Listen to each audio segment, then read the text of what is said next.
Voyage en récit, Thierry Pichon. et Geoffroy Scrive. Monsieur Pichon, pour une fois, nous ne sommes pas en terre finistérienne, même si l'émission est sur RCF en Finistère, mais vous vous trouvez actuellement avec votre bateau, votre voilier, Exultet, au fin fond du Pacifique, exactement du côté des îles Marquises. Vous allez nous dire dans quel atoll exactement vous vous trouvez en ce moment, combien de personnes vous avez à bord. Pour rappeler aux auditeurs, nous nous sommes déjà rencontrés dans le cadre de cette émission. Vous étiez parti de Brest, en passant par Camaret, avec la chapelle, dans le cadre de la chapelle de Rocamadour, dans le cadre du pèlerinage pour aller aux Journées mondiales de la jeunesse à Panama. Vous avez donc traversé, en longeant d'abord les côtes jusqu'en Afrique, jusqu'au Maroc notamment, vous avez traversé l'Atlantique pour arriver à Panama, puis ensuite, une fois là-bas, et les JMJ passés, vous aviez un choix à faire. Ce choix, vous l'avez fait. Vous avez passé le canal de Panama, ce qui n'est quand même pas rien dans la vie d'un navigateur et des jeunes qui vous accompagnaient peut-être à ce moment-là, pour entrer de l'autre côté, pour nous qui est très lointain, dans cet univers du Pacifique, source de rêves pour beaucoup, d'aventures pour d'autres, de mort aussi pour beaucoup de navigateurs. Il suffit de penser des gens comme La Pérouse, parti de ce port de Brest à l'époque. Aujourd'hui, donc, où vous trouvez-vous et quelles sont vos pérégrinations actuelles ? Merci Geoffroy. Eh bien aujourd'hui, Exultet, puisque tel est le nom du voilier, se trouve au mouillage à Taiohae, une nance échancrée dans l'île de Nuku'iva, qui fait partie des 3 îles habitées de l'archipel nord des Marquises. Les archipels des Marquises qui se trouvent au nord-est de la Polynésie française, aux confins de cet archipel où nous sommes chez nous sommes en France. Nous sommes arrivés là juste avant Noël. Nous avons fêté Noël dans la cathédrale de cet archipel dédié à Notre-Dame des îles Marquises. Et je profite de ce passage en France donc pour venir témoigner sur RCF, ainsi que mon ami Geoffroy me le propose. Et j'ai laissé sur place 3 de mes équipiers qui sont arrivés respectivement en octobre, novembre et décembre dernier. Et quand je repartirai dans 4 jours exactement, 7 nouveaux équipiers embarqueront avec moi. Donc nous serons à partir de mi-janvier 11 équipiers à bord d'Exultet pour partir vers de nouvelles aventures. Et justement, ces nouvelles aventures, où vont-elles vous mener ? Eh bien, en fait, elles vont un petit peu se reproduire comme ce qui aurait dû se passer l'année passée. Pour rappel, en septembre 2019, nous quittions Tahiti, après avoir témoigné au JDJ, Journée diocésaine de la jeunesse, proposée par Monseigneur Contenso, archevêque de Papeete, à l'ensemble des jeunes Polynésiens, puisque ces derniers n'avaient pu venir aux Journées mondiales de la jeunesse à Panama en janvier 2019. Donc 6 mois plus tard, en juillet 2019, l'archevêque de Papeete conviait quelques 800 jeunes Polynésiens à se rassembler. Nous étions présents pour témoigner, l'équipage d'Exultet et l'équipage également d'Estran, Oscar et Philippine de Shenzhen et leurs 3 enfants, de l'odyssée absolument extraordinaire que nous avions vécue en flottille durant les 5 mois qui précédaient. Donc après ces JDJ août 2019, nous appareillons en septembre pour en fait une boucle en Polynésie française, puisque nous avions reçu un accueil tout à fait exceptionnel.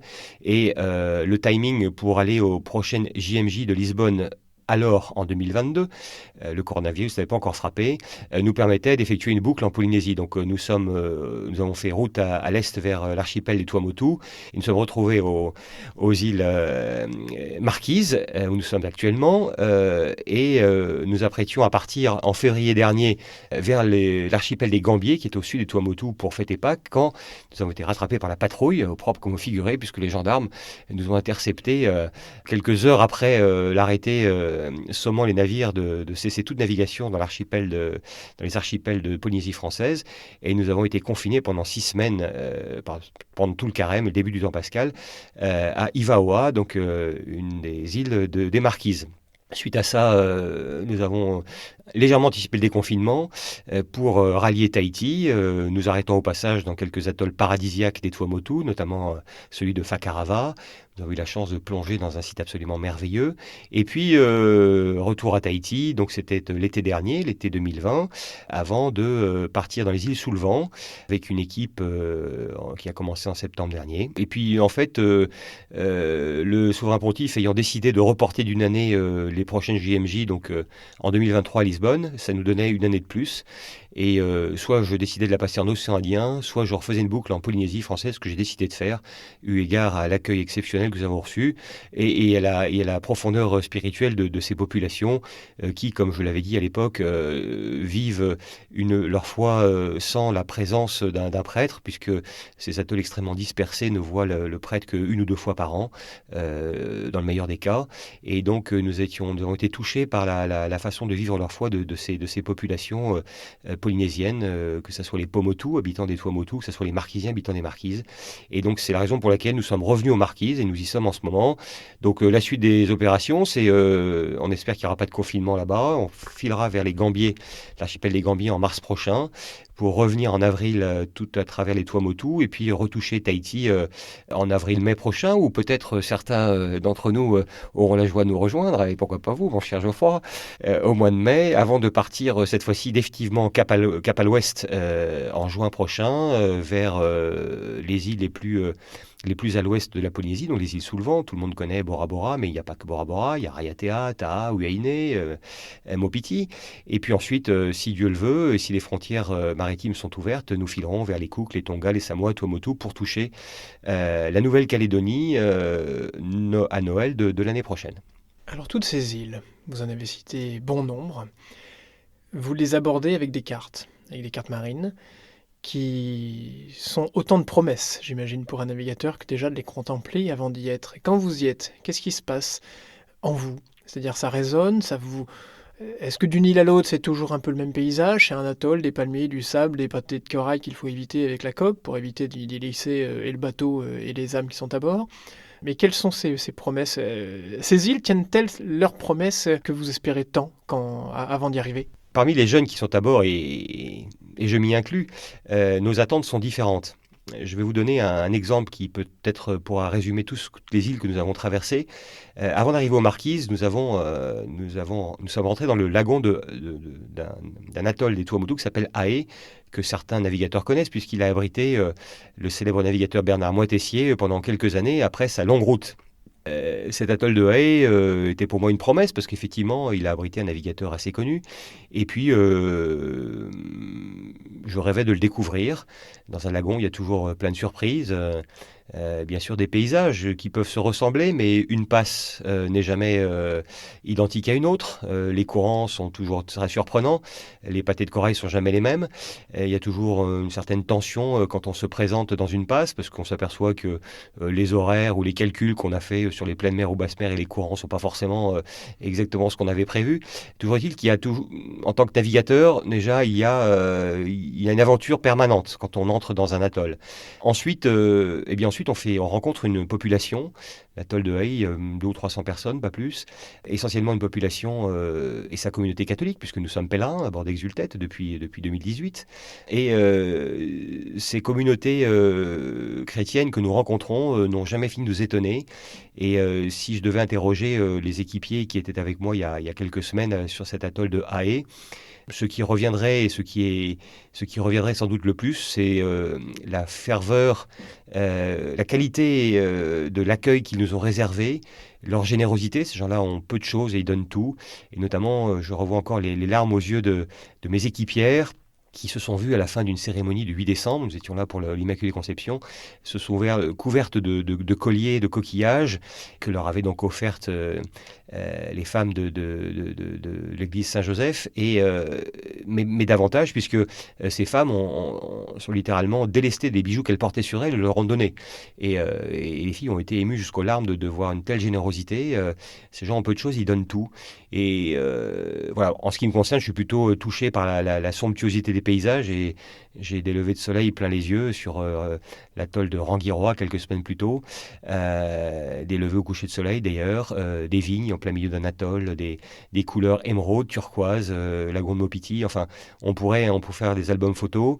Voilà, il y a la beauté féerique de ces îles que le Seigneur nous donne de contempler le matin, et le soir, la nuit, sous les étoiles. L'accueil de ses habitants. Je pense que c'est peut-être l'essentiel de notre périple.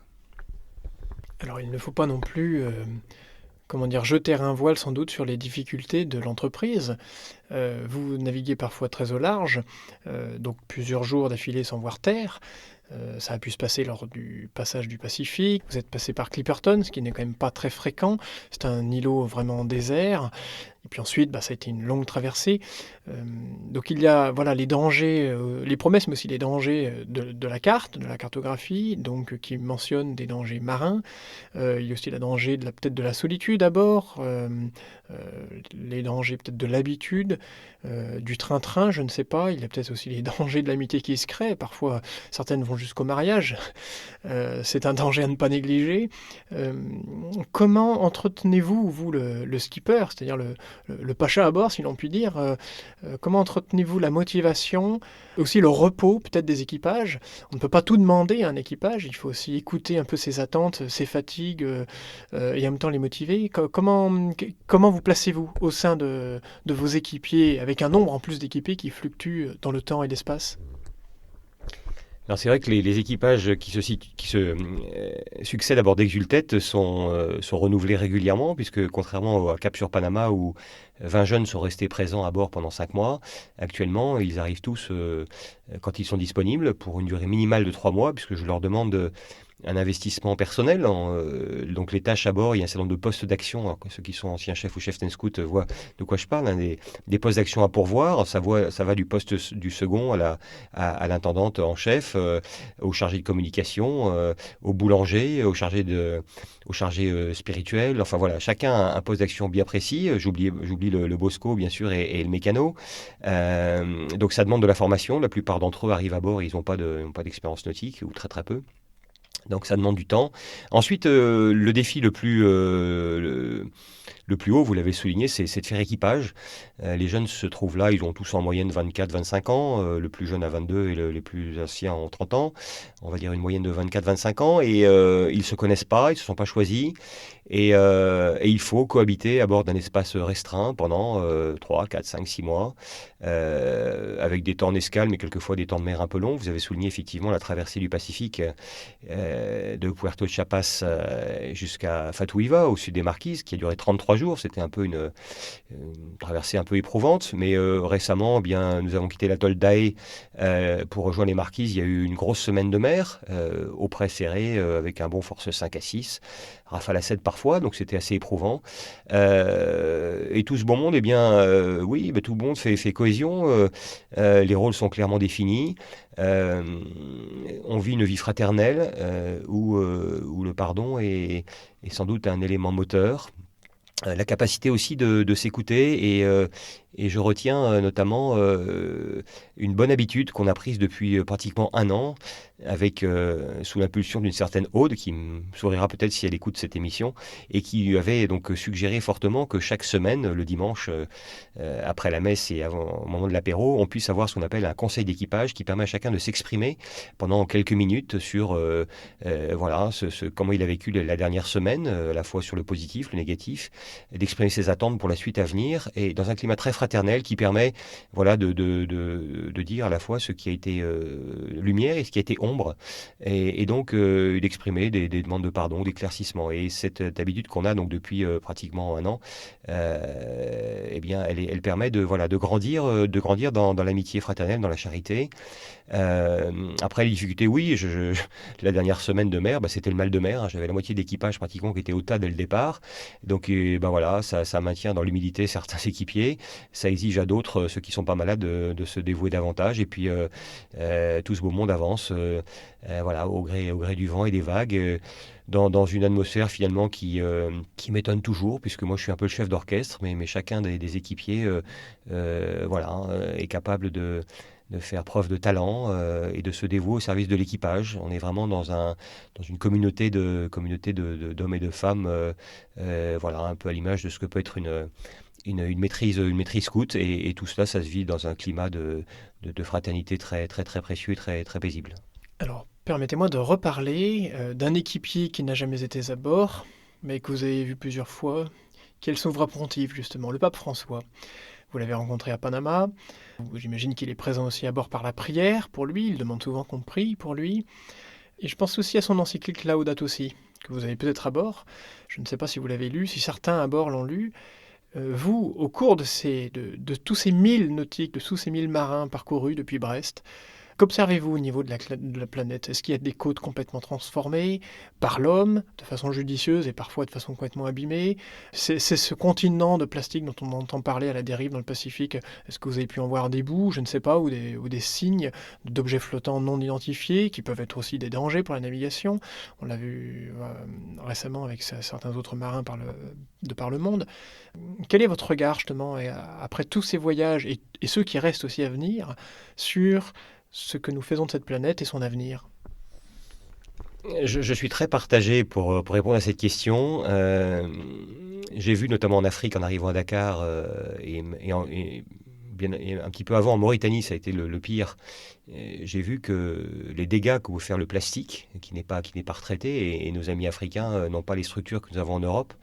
Et j'ai été effectivement consterné en parcourant une partie du désert mauritanien en 4x4, de voir qu'il y a des hectares, des dizaines d'hectares couverts de bouteilles de plastique qui sont en train de pourrir en plein soleil ou ne pas pourrir. En Polynésie, la gestion des déchets est aussi un problème, parce qu'en fait, pour gérer les déchets, il faut être riche, autant le dire, hein, faut pas se voiler la face. Et ceux qui n'ont pas les moyens, les pays en voie de développement ou les plus pauvres, n'ont pas les moyens de gérer les déchets. Donc il faut pas leur jeter la pierre. Voilà, la plupart du temps, ces déchets soit se décomposent de manière naturelle, soit sont enterrés. C'est le cas du plastique. Quand on peut pas le brûler, on l'enterre. Alors, on peut se poser la question, pourquoi tant de plastique? Alors, on peut jeter la pierre à Coca-Cola, à McDo, etc. Et puis simplement notre capacité d'utiliser l'eau sans utiliser bouteilles plastiques. Enfin, c'est un débat, on pourra en parler pendant des heures. Moi, ce que je retiens, c'est que, en dépit de ces quelques dépotoirs que j'ai croisés, la Terre reste splendide. Je suis émerveillé. Les atolls de Polynésie, évidemment, il y a quelques bouteilles plastiques qui traînent sur la barrière de corail, mais on reste dans quelque chose de somptueux. On ramasse les bouteilles quand on les trouve, mais en même temps, si on commence à faire ça, on va y passer la nuit, la semaine et l'année, et on n'y arrivera pas. Mais enfin voilà, il y a des déchets, certes, mais la nature est quand même splendide. Elle est fragile. Il convient à chacun de faire attention, et notre gestion des déchets en mer obéit à des lois très, très, très strictes. En gros, on essaye le plastique, voilà, le plastique, c'est quelque chose que l'on garde, et que quand on arrive en escale, on le débarque. Mais cela étant, on l'a pas acheté à la mer, mais je ne sais pas si le fait de le déposer dans une poubelle en escale, dans un pays qui n'est pas capable de retraiter le plastique, sera forcément mieux. Enfin, toujours est-il que voilà, il est hors de question de jeter à la mer le plastique, parce que je sais, par expérience, notamment avec Clipperton tout à l'heure, que Clipperton est malheureusement complètement défiguré par le plastique qui traverse une partie du Pacifique et qui, au gré des océans, enfin au gré des tempêtes, vient s'échouer sur les plages. Donc voilà, le plastique, c'est pour moi un fléau.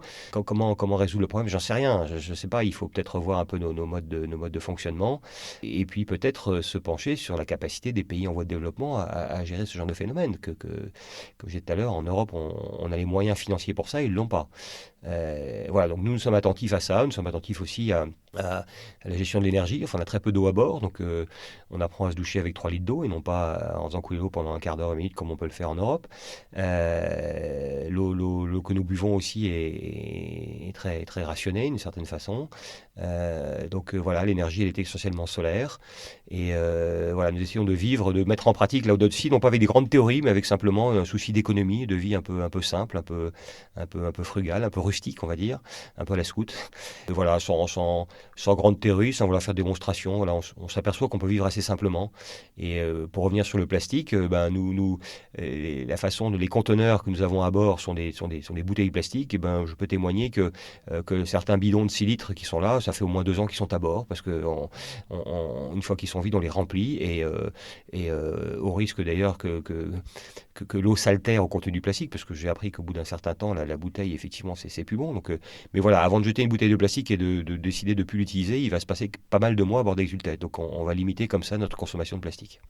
Alors nous parlons du plastique, parlons un petit peu du papier, puisque cette émission est consacrée avant tout à la lecture.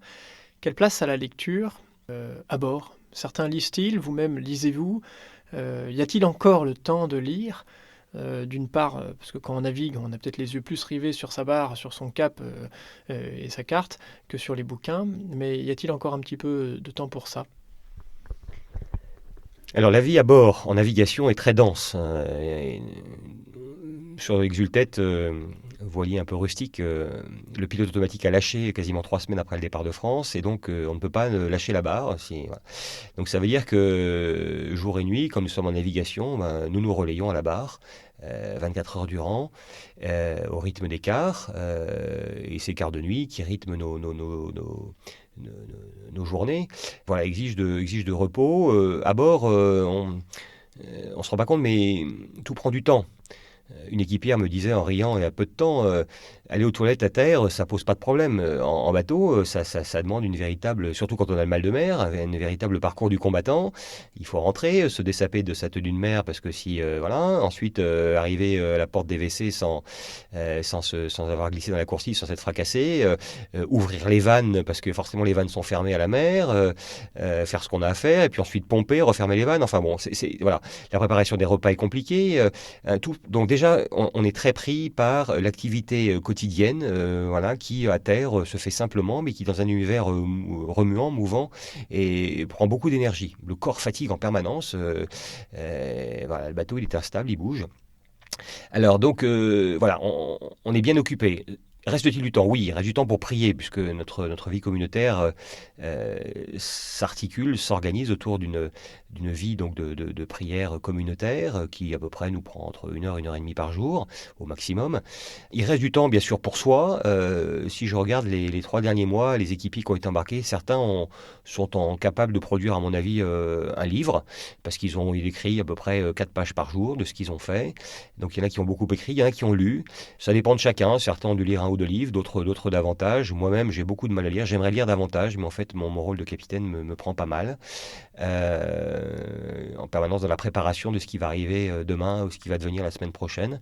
Donc j'ai trop peu de temps de lire. La bibliothèque du bord est bien fournie sur des sujets qui intéressent les jeunes dans une phase de leur vie où ils sont en discernement de leur vocation notamment, ils sont en réflexion. Donc la bibliothèque d'Exultet permet de répondre à beaucoup de questions. Et puis je suis très touché de voir que certains équipiers qui arrivent actuellement vis-à-vis de la foi ont très peu reçu.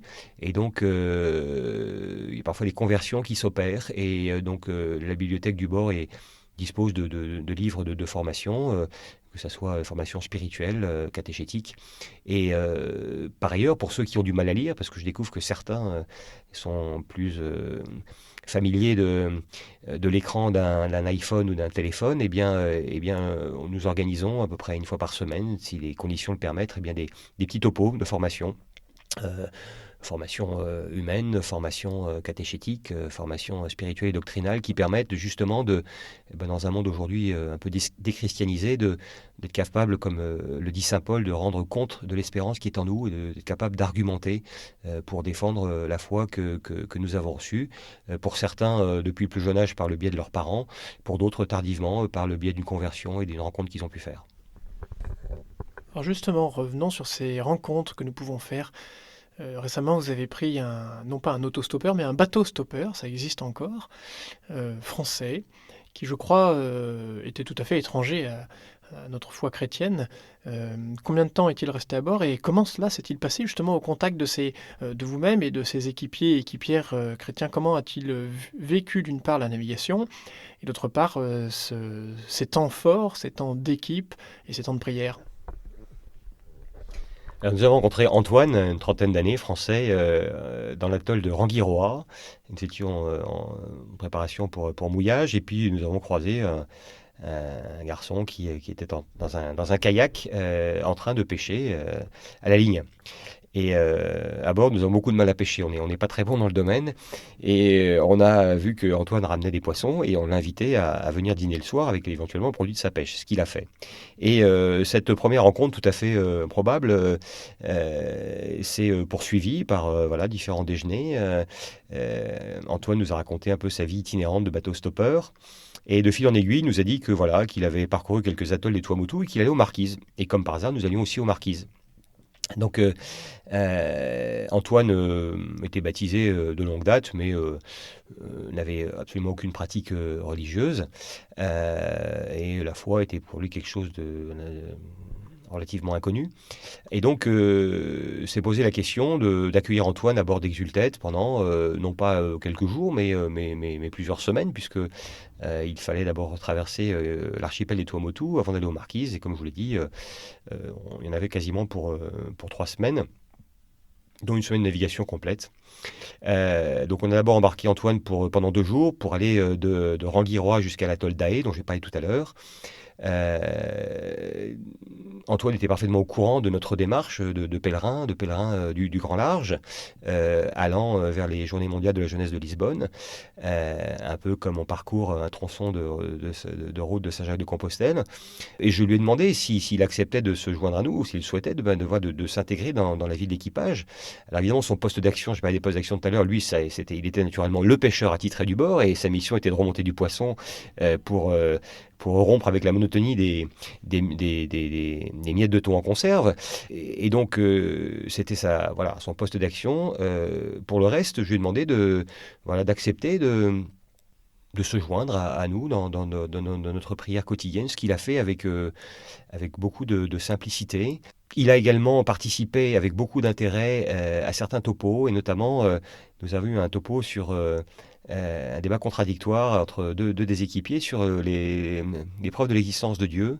Et ça a donné lieu à des débats tout à fait passionnants, et qui se sont d'ailleurs terminés par le visionnage du film Dieu n'est pas mort, puisque nous avons quelques films un peu à thème qui permettent d'illustrer nos débats, enfin nos topos. Et Antoine a fêté Noël avec nous, il a partagé notre quotidien. Que s'est-il passé dans son cœur? Je suis incapable de vous le dire. Ce que je sais, c'est que pendant un mois, l'équipage a semé des choses dans le cœur d'Antoine.